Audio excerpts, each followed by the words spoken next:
skoraj cela Slovenija tudi tukaj, tako da sem zelo vesel svojih kolegov iz drugih karnevalskih mest.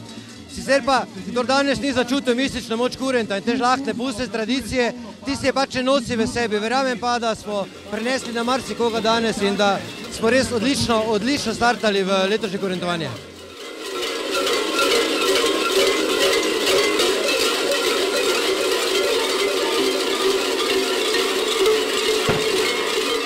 Mislim, da kurentov skok se z besedami opisati ne da.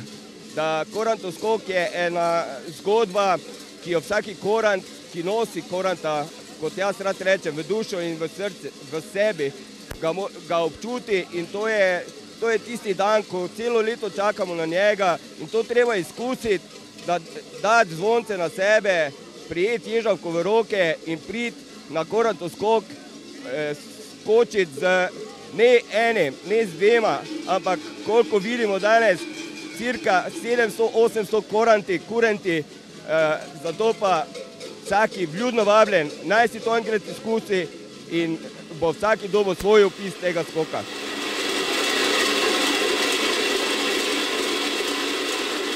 Lahko začne zvoniti. To je ta praznik cerkveni in po tem prazniku kurenti lahko lečejo. Pred praktično ne smejo, pa po posteljnici ne smejo.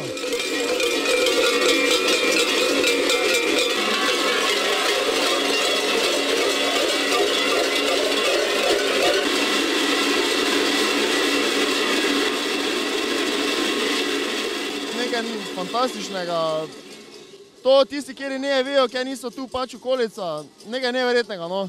To se mora folk ogledati, ker to je nekaj za doživeti, no.